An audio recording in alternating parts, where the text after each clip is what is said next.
Nos anos 30, a tônica do romance brasileiro era uma tônica social. E o maior medo dos escritores na época era cair no panfletário, fazer panfleto, fazer política e não literatura. Essa é uma preocupação constante de alguns autores atuais, sobretudo o Luiz Rufato, que vem transitando toda a sua trajetória literária numa análise do que foi a formação da classe média baixa, do operariado, a partir dos anos 50, quando o país começou a se urbanizar. O seu novo livro, O Verão Tardio, retoma essa tônica, mas com uma questão muito própria, muito interessante, que é o que restou dessa geração que começou a se formar a partir dos anos 60, quando se adensou a urbanização da cultura brasileira. O Verão Tardio é um livro que discute questões muito sutis e muito interessantes, como a gente vai ouvir nesta conversa com Luiz Rufato. Rufato, tudo bem? Vamos conversar um pouco sobre o Verão Tardio, que é o seu romance mais recente, né? Que é um romance interessante, né? Porque há uma certa novidade que, embora esteja tratando ainda de um tema muito caro, né, que é a questão da vida do operariado, mas é interessante que ele se apresenta quase que como um romance de formação e de análise do que foi esta formação da classe operária, né? Como se formou e o que eles se transformaram, né? É um upgrade, digamos assim, na sua obra como um todo, né? Quer dizer, como é que foi o trabalho desse livro, como é que foi pensado esse livro? Na verdade, todos os meus livros de ficção têm, digamos assim, um mesmo propósito, né? Que é de tentar compreender como que a macroestrutura, né, a política, ela interfere na vida das pessoas, mesmo quando elas não percebem isso, né? E isso eu venho fazendo isso em todos os meus livros. Todos os meus livros tratam exatamente disso. Com um olhar, né, digamos assim, um olhar privilegiado sobre a classe média baixa, né? E quando eu republiquei em 2016 o Inferno Provisório, que eu acho que ali tem digamos assim, uma espécie de saga, né, da formação dessa classe média baixa no século XX, né? Ela termina exatamente em 2002, portanto, ela termina a história do Brasil, para mim, o século XX vai até 2002, né? E aí eu senti muita necessidade de discutir ou de propor uma reflexão do que aconteceu depois desse período, né? Então, o Verão Tardio trata um pouco disso, quer dizer, é uma volta, né, do protagonista, o Oséias, que é um sujeito aí com seus 50 e poucos anos, trabalhador autônomo, ele é vendedor de produtos agropecuários no interior de São Paulo. Ele volta à sua cidade natal e confronta exatamente com isso que você disse, quer dizer, com o seu passado, mas, na verdade, com o seu presente, né? Ou com o presente das pessoas que o envolvem, né? Então, certamente, você tem toda a razão nesse sentido, digamos, uma reflexão sobre tudo aquilo que eu fiz até agora, não é? E há um aspecto do Oséias que também chama muito a atenção no livro, que é o aspecto do inadaptado. Ele já não se sente bem em lugar nenhum, nem em São Paulo, nem em Cataguases, né, para onde ele volta. Como é também trabalhar com essa coisa. Ele se sente estranho em tudo, né? Desde com a ex-namorada, com os irmãos, ele se sente estranho. Ele já não consegue... A própria cidade parece rejeitá-lo, né? Quer dizer, também, como é que foi trabalhar esse aspecto do personagem? Todo o pano de fundo dos meus livros tratam dessa inadaptação nossa num país onde nós vivemos todo o tempo com esse conflito. Se você pensar na história recente do Brasil, nós saímos de um país totalmente rural, na década de 50, e terminamos o século XX um país essencialmente urbano, né? Hoje, mais de 80% da população brasileira mora nas cidades, né? E, evidentemente, que essa transformação rápida ela traz um problema, ela coloca uma questão, né? E se a gente imaginar que o Brasil é um país essencialmente de imigração, tanto imigração de fora, né, de imigração estrangeira para o Brasil, mas também imigrações internas, então fica mais evidente ainda do meu ponto de vista esse conflito enorme que existe não só entre mundo rural e mundo urbano, entre cidade pequena e cidade grande, mas também entre essa rapidez com que nós estamos tentando construir esse país. E isso provoca, evidentemente, uma desorganização urbana terrível. Essa desorganização urbana, que está muito presente no verão tardio, ela provoca uma série de problemas sociais, né? A presença muito forte do fundamentalismo cristão, né, que acompanha essa desorganização urbana, também está muito presente no livro. A questão do tráfico de drogas, que ele vem como um componente muito, muito importante para a discussão deste momento que nós vivemos no Brasil. Então, assim, esses conflitos todos, do meu ponto de vista, eles têm muito a ver com essa nossa formação, digamos, caótica, né? Essa formação muito rápida que nós tivemos, aí, esse desencontro de um país que nós até hoje não descobrimos muito bem o que nós queremos dele. E é interessante porque esse caos, né, de que você fala, ele afeta diretamente as famílias. A família do Oséias, ela se dilacera, né? Quer dizer, o irmão, o Lúcio, está bem, a irmã, a Rosana, está bem e tal, mas há uma desagregação familiar. Eles não se encontram, eles não dialogam mais. A própria mãe, que tinha uma relação muito boa com a Izinha, a filha mais nova, já não, no final da vida, já de certa forma rejeitava também a Izinha por conta do fundamentalismo. O próprio conceito de família ele está desagregado nessa relação, né? Nessa relação com a urbanização do país. Certamente. Essa questão da desagregação da família é uma coisa muito cara a mim, porque é algo que eu venho refletindo muito a respeito disso, né? As famílias, evidentemente, não, os núcleos familiares não são mais os mesmos núcleos familiares de antigamente, né? Hoje você tem famílias bastante diversas, e isso é ótimo, né?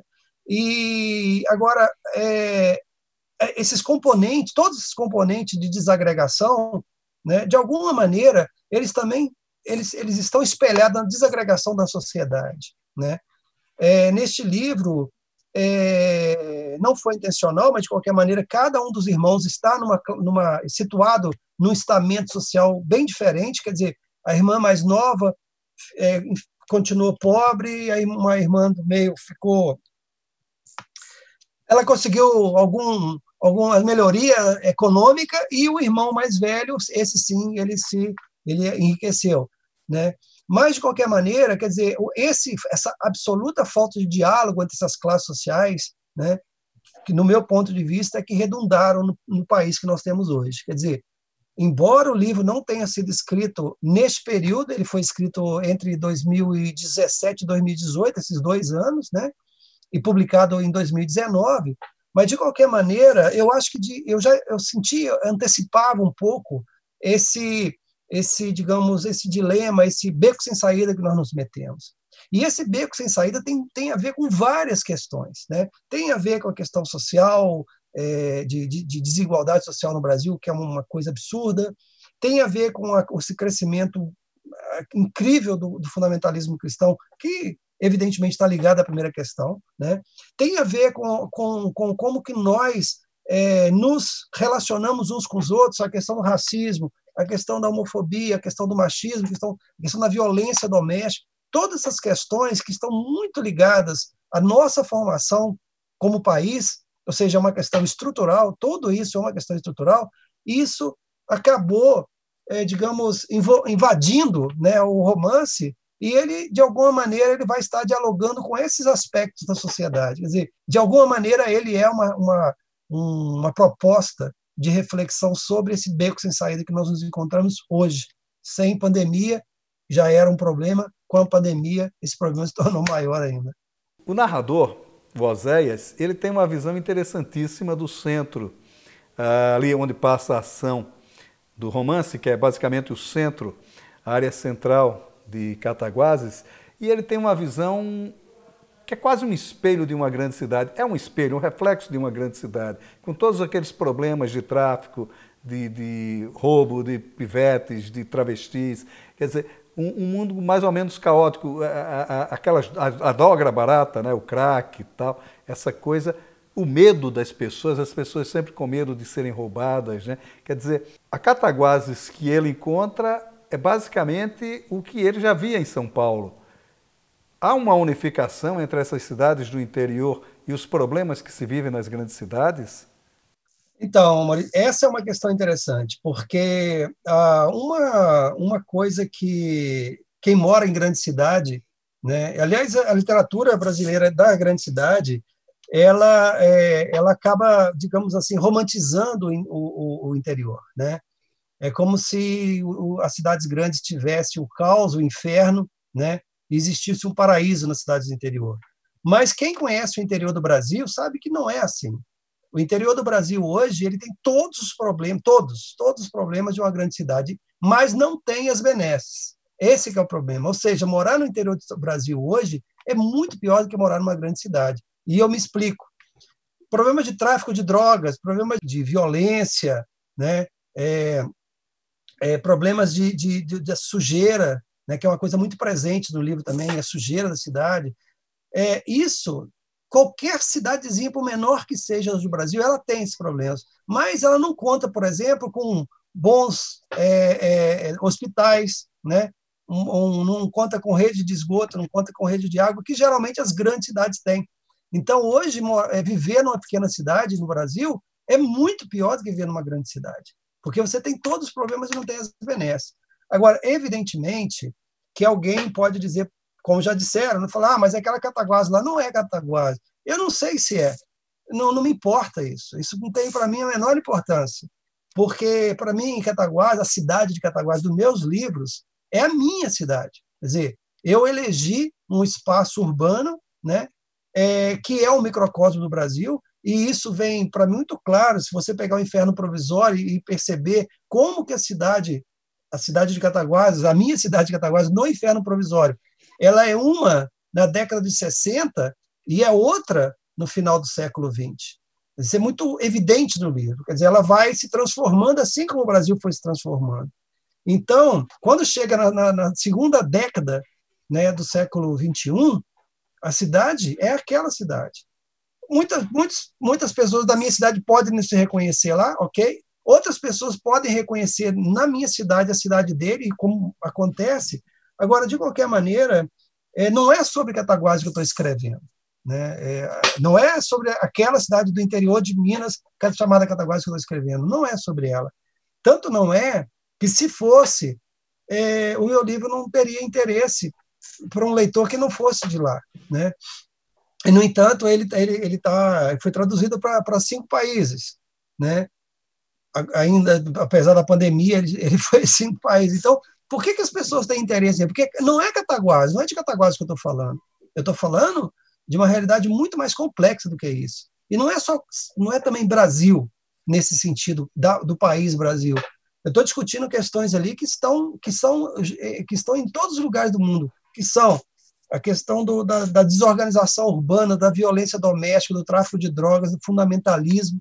Entendeu? Então, essas questões todas estão colocadas no livro, e essas questões todas estão colocadas em diversos países, em diversas sociedades que não são iguais, né? Ou por espelhamento ou por diferenciação, elas estão em outros lugares também. Né?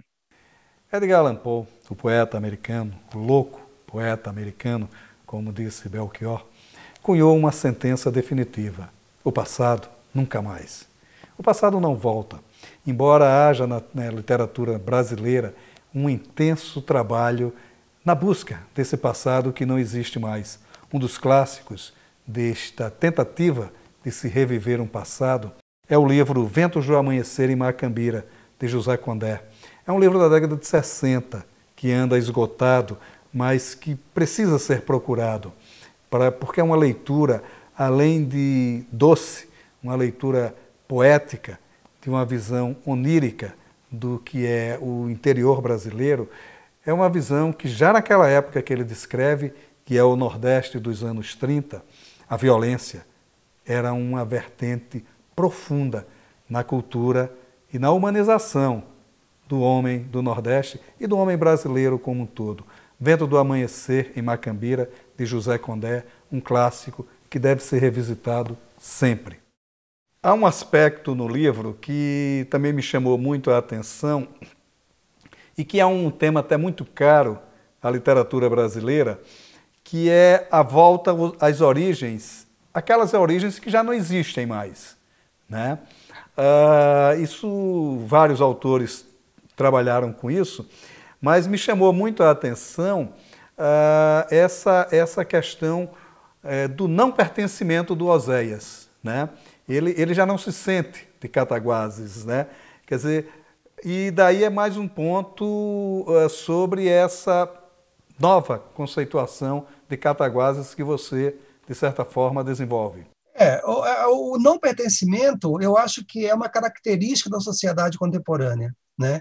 Se você pensar, por exemplo, que, segundo a ONU, hoje, nós nunca tivemos uma população em trânsito na história da humanidade como nós temos hoje. Ou seja, antes da pandemia, a quantidade de gente que estava em lugares que não são seus lugares de origem é a maior da história da humanidade. Como que nós estamos lidando com isso? Nós estamos lidando muito mal com isso, né? E se você pensar, não só, né, naquelas cenas horríveis de pessoas morrendo no mar Mediterrâneo, ali, tentando chegar à Europa, que é uma coisa absurda, mas existem esses deslocamentos ou esses traumas do deslocamento, eles estão presentes em todos os lugares hoje, né? E é disso que eu trato em todos os meus livros, a questão do não pertencimento, né, da desterritorialização, que é, para mim, um aspecto pouco estudado e pouco levado em consideração quando você pensa até mesmo em políticas públicas para o Brasil, né? Porque isso altera e afeta muito, porque cada lugar ele lida ou tenta lidar com isso de uma maneira diferente. E cada maneira que você tenta interferir nessa realidade, ela vai te dar resultados diferentes, né? E eu acho que, infelizmente, esse aspecto é muito pouco levado em consideração quando você está realmente pensando em educação, em cultura, ou mesmo em políticas de criação de distribuição de renda. Tudo isso tem a ver com esse aspecto da desterritorialização, né? Então, é bom até, legal que você tenha chamado a atenção para isso, porque realmente isso é uma coisa que me interessa muito e que está presente em todos os meus livros. E a questão social? Há uma carga social no livro, uma carga de análise social muito grande, né? Quer dizer, essas diferenciações, essas dicotomias, esses maniqueísmos todos, todo esse certo caos social que a gente vive, né? Quer dizer, não importa a questão da formação, o que importa é como você chegou a conquistar o poder, né? Quer dizer, não importa nem como você chegou a conquistar, o fato é que você tenha conquistado o poder. Me parece que essa é a tônica social que se discute muito nos seus livros como um todo, mas no Verão Tardio, sobretudo, né? Como é também a análise desse caos social no seu trabalho? Então, eu cada vez tenho mais para mim que esses aspectos, né? Porque assim, qual que é a grande questão que hoje perpassa, eu acredito que a maior parte da população brasileira, é aquela falsa ideia de que a política é algo que se desenvolve lá longe, tem nada a ver comigo, né? Mal sabemos nós que, na verdade, não é isso. Na verdade, todas as ações que são discutidas e implementadas lá longe, né, em Brasília, ou na sede do governo estadual, ou na sede do governo municipal, isso sim vai afetar muito sim a sua vida. Ele vai mudar a sua vida, ele vai provocar mudança na sua vida, né? Então, é algo assim que me interessa profundamente. Eu não sabia, quando eu pensei em começar a escrever, Eu estou dizendo, eu estou falando assim da minha adolescência, né? Quando eu comecei a ler a literatura brasileira e percebi que havia algumas coisas, digamos assim, algumas lacunas a respeito dessa reflexão, né? Principalmente com esse olhar sobre a classe média baixa, e eu pensei, puxa, eu podia dar uma contribuição para isso, né? Mas uma coisa que para mim é muito importante, Maurício, é que não bastava para mim eu ter, digamos assim, esse tema, essa temática, esse assunto, né? Mas o mais importante para mim é como eu ia discutir esse assunto, é a forma. E foi exatamente, digamos assim, o meu trabalho maior ao longo da minha vida, antes de começar a escrever, foi exatamente experimentar formas. Como eu vou escrever sobre... qual o propósito, a reflexão que eu vou fazer para isso? Por quê? Porque o meu grande receio, e é ainda o meu grande receio, é que os meus livros se transformem em tratados sociológicos ou tratados econômicos, e isso não me interessa, é literatura. Né? A literatura, ela se basta a si mesma. Né? E ela se basta a si mesma por causa do discurso literário. Né? O discurso literário, ele engloba todos os outros discursos, mas não é nenhum deles. Ele é o discurso literário. O discurso literário é linguagem, né? Então, para mim, o mais importante foi isso, é tentar equacionar essa questão, que é uma questão, né? Todas as vezes que eu vou começar um novo livro, eu me coloco essa questão. Essa questão é fundamental. Isso é tudo bem, eu tenho um assunto.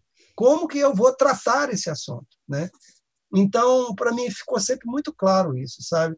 Se você erra a mão, você deixa de escrever um romance, o seu discurso literário, faz um discurso sociológico, ou um discurso filosófico, ou um discurso econômico, antropológico, que qualquer que seja. E, para mim, não sei outros escritores, mas para mim, eu tento evitar isso a qualquer custo, né? Aliás, eu sempre brinco que tem duas coisas que eu rezo todos os dias. Deus, afastai-me dos lugares comuns, e Deus, afastai-me do discurso que não seja literário. Porque o discurso que não é literário eu faço em outro lugar, eu faço na crônica, eu faço num palco, mas no livro não, no livro é o discurso literário. Há uma outra coisa que me chamou a atenção no livro. O Oséias, né, o protagonista, é um homem da nossa idade, mais ou menos, um homem do início dos anos 60. Não é um romance de formação, a gente já disse isso aqui. Mas ele, de certa forma, é um inventário da nossa geração. Assim, claro, assim como eu falei que eu fico no discurso literário, também fico assim, eu não represento ninguém, né? Quando as pessoas falam assim, você dá voz aos... Não dou voz a ninguém. A pessoa que lê o livro é que vai transformar essa linguagem em algo próprio, uma voz dele. Mas, claro, quando você escreve, algumas questões vão ser, digamos assim, vão marcar o seu discurso, né? A língua em que você escreve, é uma visão de mundo, né? Se você escrever em inglês, a sua visão de mundo é diferente de quando você escreve em francês ou em alemão, né? E eu não escrevo nem em português, né? Eu escrevo em português do Brasil num registro mineiro, ou seja, é uma coisa muito específica. E evidentemente que isso é uma visão de mundo. Mas e evidentemente também que a sua idade, a sua experiência de geração, a sua experiência geracional, ela também é uma visão de mundo. É como você se apropria, né, da realidade. Então, de alguma maneira, sim, ela de alguma maneira também é uma prestação de contas, né, de uma visão geracional do Brasil. Não de um Brasil qualquer, né, mas desse Brasil que nós vivemos hoje. Quer dizer, como que nós, dessa geração, chegamos onde chegamos e o que nós oferecemos e o que nos foi oferecido, né? O que nós fizemos com o que nos foi oferecido e o que nós estamos oferecendo aos que vêm.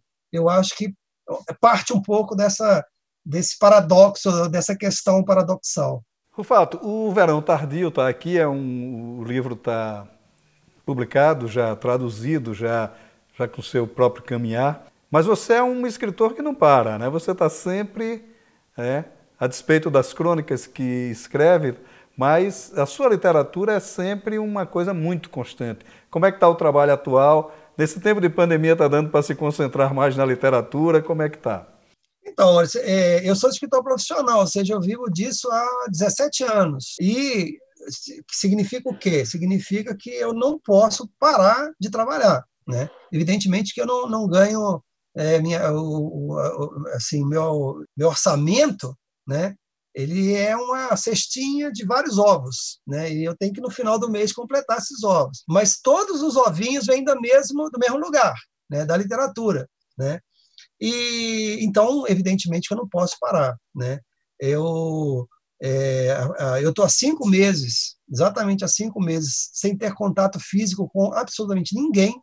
Eu me isolei dentro da minha casa, nunca mais saí de casa, não sei como é que está o mundo lá fora. Eu sei por leituras e sei por olhar a janela, mas nunca mais não tive contato. E foi muito complicado no começo, porque, claro, o nosso trabalho, você é escritor também, você sabe disso, nosso trabalho é solitário mesmo, por natureza é solitário, mas uma coisa é você ser solitário por opção e outra coisa é você se tornar solitário por falta de opção, né? Então, esse momento inicial em que eu me vi aprisionado em casa foi um tanto quanto problemático, porque nós estamos aí com mortes, e centenas de milhares de mortes, né? E isso, evidentemente, afeta a sua vida. Amigos e parentes que você sabe que, de alguma maneira, ficaram doentes, etc. e tal. Um caos político, econômico e social no Brasil, né? E isso, evidentemente, te afeta. Mas, passado esse momento inicial, eu me coloquei essa questão. Falei, puxa vida, mas eu não posso ficar paralisado. Eu tenho que trabalhar. Então, aí retomei um livro que eu tinha começado em novembro. Eu devo ter ficado aí o mês, mais ou menos, de março, comecinho de abril, meio paralisado, mas retomei, e aí eu voltei à minha rotina, que é trabalhar todos os dias. Você sabe disso, eu acordo às 5 da manhã todos os dias. Às 6 da manhã, já estou sentado aqui, nesse exato lugar, trabalhando até umas 10h30, 11 horas, quando eu paro para fazer meu almoço, vou fazer minhas coisas. E foi bom, porque, de alguma maneira, também, eu não tenho redes sociais, então isso não me tira o foco, né? Então, não tenho, eu só acompanho a notícia num determinado horário do dia, exatamente para me desfocar. E, enfim, eu estou fazendo muitas coisas, na verdade, vários projetos diferentes, né? E que têm me dado, digamos assim, um certo prazer no meio da dor que nós coletivamente estamos tendo neste momento. Rufato, é sempre um prazer conversar com você. Muito obrigado pela sua participação aqui no Leituras e sucesso. Muito obrigado, Maurício. Um grande abraço para você e até a próxima vez ao vivo de verdade, né? Ao vivo. Maravilha.